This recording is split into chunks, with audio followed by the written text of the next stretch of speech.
Thank you very much. Sorry, my VPN's trying to connect. Okay. So thank you very much. Thank you for the invitation. It's really great to be here. It's super exciting. So I'm going to be talking to you about observability at scale. I think this presentation might be a bit different because what Open Systems is doing is we're actually, it's in the title, we're actually focused primarily on edge devices. So I think most of the stuff which we hear about nowadays is on cluster monitoring, cluster observability. We're going to see how we kind of do this, but for edge devices. So there's a lot to get through, so I'm not going to mess around. This is what we are going to talk about, so this is the agenda. I'm going to spend a bit of time saying what we do and what we've been doing for the past 2 decades or so, and then sort of outline the challenges which we're now facing, give you a brief overview of the action plan, and then just give you an update on kind of how we are, where we are on the roadmap of putting it into motion. So I promise there is only one kind of marketing type slide. This is it. The reason I chose this slide is because I think it really, in one picture, it really shows what we are really doing, so what our kind of business model is. So we are a SASE company. It stands for Secure Access Service Edge, and this basically splits into sort of two. So you have the networking side over here. This is wide area network. This is software-defined networks. This is basically that our customers can talk to each other in offices around the world. So it's VPN, this kind of stuff. On the right-hand side, you have the security aspect. So this is about proxy, this is about firewalling, this is about zero trust network access. And these two things come together to make SASE, which Gartner invented in 2019. Turned out we've been doing it for 2 decades, but doesn't matter. And on top of that, we have the managed SASE component. So this is a 24/7 global network operations center, which is, on top of the SASE offering, we're also making sure that everything is working as it should be. Just to give you an idea of how this can look, this is what a customer might see when they log into the portal. You get an overview of where your hosts are, where they are around the world. And yeah, you've got a lot of kind of metrics that you can drill into already in this portal. So the start of the journey is really, if we think about our fleet of edge devices, they're lovingly provisioned in a workshop before they are delivered to our customers. So we ship them off to our customers. They're individually named. They're really pets, right? So they're our kind of pets, which we send off into the world, and we hope they're looked after. This is to give you an idea of what they might look like. This is one of the most, I think this is the most commonly used box which you might receive. This is the new line of boxes, which has kind of more options, as you can see. And then the customers will take the boxes and put them into some home like this, which breaks our heart a little bit. No, it's okay. This is to give you an idea of how we've kind of grown over the past 2 decades. So back in 2004, we had 80 physical hosts. 2007, we reached the 1,000 host mark. And sometime between 22 and 23, we crossed the 10K host mark. So there's a lot of devices out there which need to be looked after. Now, what happens when a device gets sick? So they're actually nursed back to health by mission control. Mission control is, I'm going to talk about that next. It basically follows the same kind of recipe. You log into the box, you grab the logs, you check the service statuses, and you do your kind of Linux diagnostic stuff, which you can do. This is how mission control looks. It's a bit blurry, sorry about that. Basically, you have tickets which come in. Tickets can either be made by a customer, or they can be made automatically by the monitoring pipeline, and that's what we're going to talk about. When something goes wrong, it ends up in a ticket. That's what you take away from that. How do we actually monitor the fleet? So this is how we've done it up until now, let's say. So we have 3 kind of components to the monitoring pipeline: service nurses, GUMA, and metrics. So service nurses and GUMA go together. This is about application monitoring. So this is small scripts which basically continuously monitor the status of services on the device. When something goes wrong, they emit a notification, which is a log line. And each nurse is effectively a state machine. So different events can trigger the nurse to emit different log lines. This is how the log line sort of looks. And this is fed into syslog and labeled, and all that kind of metadata is attached. On the other side, we have GUMA. This is the grand unified monitoring architecture. That gives you an idea of the kind of importance that this thing has in the whole thing. Its job is basically to parse, classify, and filter syslog. And to give you an idea, this thing is basically matching against a list of around 3,000 regexes on every log line which comes in. And then it will decide whether it needs to forward that centrally. And once it gets central, it will enter this implication engine. And the implication engine is 20 years of business logic, which decides whether or not to make a ticket in mission control. It's a black box, really. So this was in 2008. We had Guma. Now we also have metrics. So we have a metrics stack. We've had metrics along the whole way. The most recent incarnation of the metrics stack, beyond what I'm going to talk about later, is with InfluxDB. And this is where most of the statistics are coming from in the customer portal.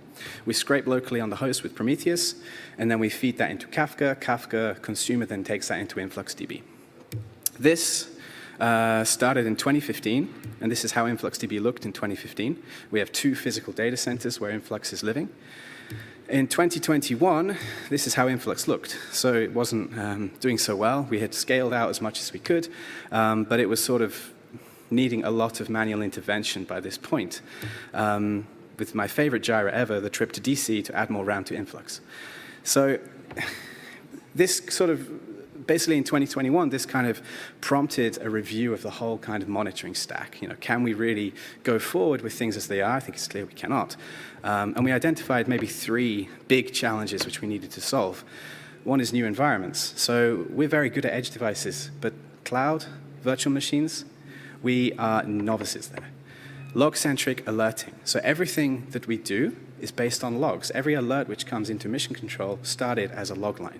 This is not very efficient, especially when we're evaluating 3,000 regexes, and that list of regexes is very poorly maintained, let's say. This all leads into the basic problem, which is scalability. The current solution works really well for edge devices, but it does not scale to beyond this. So we need to have a rethink. So this is why in 22 and 23, we've had a observability focus. Now, each challenge which we need to solve, it kind of nicely maps into each part of our monitoring pipeline as it exists. So we have the customer fleet. We need to make sure that we can ingest metrics from anywhere, not just edge devices, but cloud-based services, virtual machines, any cloud provider, GC, whatever. We need to make sure that we can take the metrics, and we don't care where it came from. On the alerting side, we need to make sure that we should make sure that we're alerting on things which matter. There's a lot of noise in mission control because of how we generate the alerts, which is based on log lines. And things can just happen which make a log go crazy. So you get 500 tickets in mission control, which are noise. If you can change to alerting on metrics, you only alert when things are actually going wrong, when your CPU temperature is going crazy for some reason. That's something which you should know about. And finally, this big one is the implication engine. We need to take this 20 years of business logic and somehow break it apart and make it accessible to all the service teams, not just some gurus. Now, where are we in the process? So we have, let's say we started back in 21 with this project. 22 was really focused on tackling the first part of the pipeline, so of building a sort of environment-agnostic observability platform. And now, 23 and plus, we're moving into the alerting on metrics side of things. So I'm going to talk today mainly about these 2 stacks, actually only one of these stacks. On the right-hand side, we have our logging backend, which is based on Grafana Loki. These are the sort of stats of the cluster. I don't know, it's 3 terabytes or 3 tebibytes per day. I don't think it's a small cluster. I don't think it's a huge cluster. It's pretty big. I would love to talk about Loki, but today I'm going to focus on Thanos. On the other side, on the left-hand side, because Thanos was really what sort of inspired that's where we started with this change. So it feels right to start with Thanos, basically. So we have 50 cores, 800 gigabytes of RAM, 370 pods, and we are ingesting 110 million metrics into Thanos, typically. We burst up to 240 million sometimes. There are reasons for this. There are different sort of processes which generate metrics. But this is a pretty typical load level which we're dealing with Thanos. Now, a bit of, I think probably most people here know what Thanos is, but I'll just do a basic refresher. This is the kind of classic Thanos architecture. So this is the Thanos sidecar model, which basically plugs Prometheus into the store API, exposes Prometheus, so you can query Prometheus with Thanos. But it also allows you to flush blocks from Prometheus into object storage. So it's long-term retention of those Prometheus metrics. This is really good.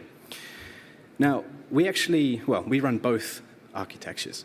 But the one which is actually most interesting for us is the receiver, so the receiver model. So there is another way of running Thanos where you have routing receivers and ingesting receivers. And so basically these routing receivers can accept Prometheus remote write requests, pass them along to ingesters, and then the ingesters push the metrics into the object storage. That's what's going on here. Of course, this is important for us because our devices for sure are not living on a Kubernetes cluster, let alone the same Kubernetes cluster. So we need this functionality. This is the main reason I think that we chose Thanos, is because we were able to have the sort of coexistence of the sidecar model with the routing receive model in one global query view, which is really, really nice. So this is how the architecture kind of looks for our global view of all metrics coming from all sources. So everything is written centrally. This is a key kind of compliance-driven architecture. We're in Switzerland. They like to have the data centrally in Switzerland. It's good, it's safe. It's okay. So we want to put everything centrally. We have to do that. So what we do is we have a ingress on our central Kubernetes, which is backed by Nginx. This is an Nginx gateway, we can call it. And so when we want to write something, we actually write to a public endpoint and we authenticate with a client certificate. So all of the edge devices have client certificates which then get checked by Nginx. We can also accept stuff from external Kubernetes clusters. So maybe we have regional hubs, sort of different Kubernetes clusters running in UK, wherever, Germany, all over the world. We can also write metrics to our central cluster. And then what happens in Nginx is we get routed based on the header, which is the Thanos tenant header. Oops. Now, Nginx sends the metrics based on the value of the Thanos tenant header into one of several Thanos instances. And I'm not sure what the proper term for multiple Thanoses is. Thanoses, we can debate that later. And so there is a dedicated pipeline for each Thanos tenant. And we've also got the Prometheus sidecar running to collect the local cluster metrics. So we have everything ending up in different buckets. So what do we mean by a tenant? So for us, it's very important that we don't blow up the ingestion pipeline. I'm sure maybe you have some experience with cardinality explosion. This has happened in Influx, and it ain't pretty. Our problem is that we're kind of at the mercy of the service teams. So if the service teams decide to make a new metric which labels on domain, then that's horrible. Cardinality goes through the roof. We did it to ourselves once. So we actually sort of have a hard tendency. So we have a dedicated pipeline for each service component, each service team that may want to write metrics into Thanos. So this is kind of, so we have sort of proxy teams, WAN teams, and this also extends to cluster metrics. So it's a similar kind of thing. We have a dedicated pipeline, and that's it. We can also help with the cardinality explosion mitigation by doing active series limiting. So this was a new feature in Thanos 0.29. I think that was back in November last year. So what effectively happens is the routing receiver is constantly querying the ingesting receiver via a meta monitor, and it effectively says how many series are coming in for this tenant. And then it checks against the configured series limit, and if the current active series is greater than the series limit, it will block the request. So we have these kind of two different ways of mitigating the effects of cardinality explosion. It's very important when we don't have real control over what the service teams are doing. How do we actually collect the metrics on the edge devices? So the metrics are mapped to tenants in the device. We have a Prometheus instance which is running in the device, and we have a Telegraph instance which is actually scraping metrics and pushing them into Prometheus. Prometheus then pushes everything to a Telegraph producer, and the producer then remote writes everything to Thanos. I can already hear the question, why do we have this guy? There is a reason. And the reason we need the Telegraph producer is because Prometheus has separate shards or separate kind of streams to which each metric is written. Now, what happens if one of the tenants goes crazy is it can actually fill the buffer, it can fill the stream. And when that happens, all streams fail in Prometheus. So one tenant can break everything on the device. We cannot have our hard tenancy pipeline on the device. So that's a problem. Now, what we do with the Telegraph producer buffer is we actually constantly read stuff from Prometheus, so the Prometheus queue doesn't get full. The Telegraph producer is then a nice buffer, and it keeps the metrics flowing on the devices. And then that's why we have this guy remote writing. The config is quite simple here. So you can see we basically match on particular metric names, and they get written into a service component label. And then in the Telegraph output, we map the Thanos tenant header based on the value of the service component label there. Now, for the read path. The goal is to have a global view again. So regardless of whether it came from an edge device or if it came from the cluster or a different cluster, we want to be able to query it with one instance of Thanos query or Grafana or whatever. So the naive approach would be to just add a store API for each bucket. Store API is doing the querying, is actually fetching the data from the buckets. Plug those into a single query, have a query front end if you like, and say, job solved. But what we have to think about is query equality of service. So in this architecture, all the users have the same priority. So, oh, sorry, I skipped ahead. The problem here is that you have one entry point for the queries. And so this means that if you have an important user like the portal's our customer-facing side, we cannot, in this setup, we cannot say that portal should have more importance. So what we can do is we can introduce user queues. So this is separate instances of the querier, which are dedicated for particular users, like the portal, like the ruler, like Grafana. This makes it slightly more complicated. But we can at least then guarantee that the portal team will get 1/3 of the available kind of power which is available for reading queries, right? Can we do better? So can we actually prioritize the portal queries if we want to? It turns out that we can, and what we can do is we can effectively layer queries, and we basically introduce bottlenecks which are intended to make the portal querier higher priority. So what we have here is we have two queries, the ruler and the Grafana querier. They have equal priority in this queue, but they then get bottlenecked here, and so at least 50% of the available kind of, let's say, store requests are reserved for the portal query. I didn't come up with this. This is actually taken from a really nice feature in Grafana Loki 2.8, where they introduced a sort of cascading or stacked query scheduler. And we decided to see if we could try this in Thanos, and it turned out that it worked pretty nicely. So this is where we are today. We have the new metrics pipeline. We also have the logging pipeline working.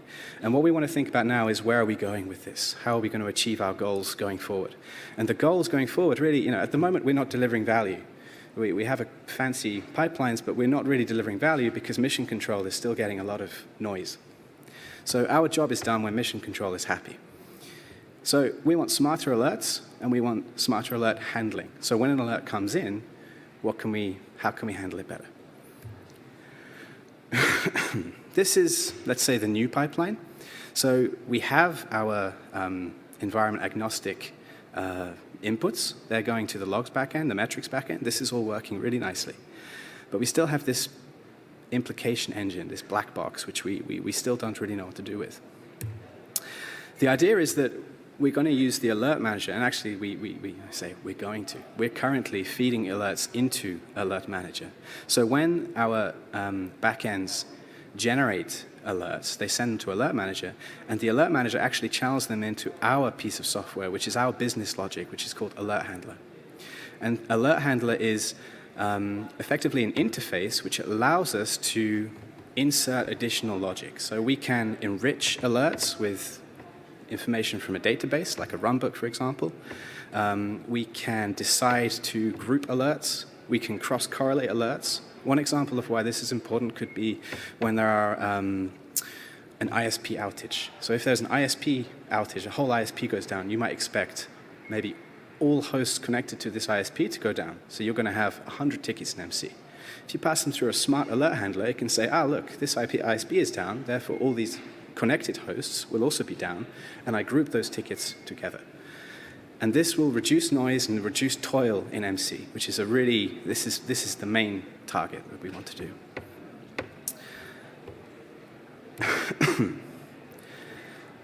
So this is the goal. This is actually to build the unified alerting pipeline. This is now where our focus lies. So we have the backends which are running really nicely. A key thing about the alert handler component is that we've designed it as a Kubernetes operator. And what this means is that service teams can actually break open the black box and they can configure the alert handler by themselves. So they can enrich the alerts however they like. They can also create the alerts however they like. They have the Prometheus ruler, right? So we really empower the service teams to tell us how alerts should be handled, and we give them the tooling which lets that be. So, in conclusion, I think the scalability dragon is sort of there for everybody. Everybody will fight against this at some point. For us, it was a big challenge, scalability going forward and dealing with new environments. But I think that we are doing well on the implementation of the action plan. So what we now need to focus on is actually making use of the raw observability data to actually, let's say, take the pillars of observability and actually make it valuable. This is the next steps. So hopefully next year we can have a review. So cheers to 100K plus hosts, and thank you very much. I just want to mention we are hiring, so we're also growing internally. And if you're interested, then please come say hi. And thank you very much.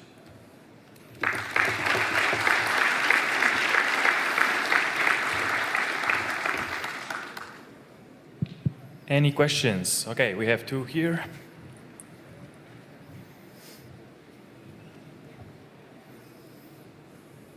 I'm interested to know how the integration between the alert manager and your custom alert handler works. Like, is it a webhook, or how do they interact technically? So we have a custom channel. It's like a webhook channel in the alert manager. And so this is the link. It's a webhook between the alert handler and the alert manager. Sorry, I'm just wondering, at your scale, have you ever seen the issue when, let's say, you upgrade Prometheus, restart it, and it consumes lots of memory and time in order to process the files in write-ahead log directory? So we've seen something similar in our receivers, this kind of write-ahead log replay. Is that the sort of issue that you're talking about? Yeah. Yeah, I mean... Yeah, and how do you deal with this one? Instead of increasing the memory, have you found something? Yeah, so what we do is we try and keep a reasonable... We try and balance the retention. So we keep the retention quite low, actually, like about 6 hours in the receivers. So we don't have huge retention, because that'll just... You'll be murdered. Also, you can scale out horizontally to reduce the number of series which each receive is actually handling. So we have... I think our sort of, let's say, empirically found guidelines about 200,000 series, or 160,000 series per gigabyte of RAM. Please don't quote me on that. Now I've said it. But so this is our sort of empirically found guideline for how much RAM you need per chunk of series, and then this we just kind of scale horizontally or vertically to meet the demands. And we have the active series limiting. So we receive alerts when, let's say, 70% of the active series limit is met. And so then we can go and have a look, we check the resources, and usually that's enough to get a prompt before things actually turn into fire. So. Great. May we have time for one quick question, if there's any? One more? Okay, thank you. Thank you very much.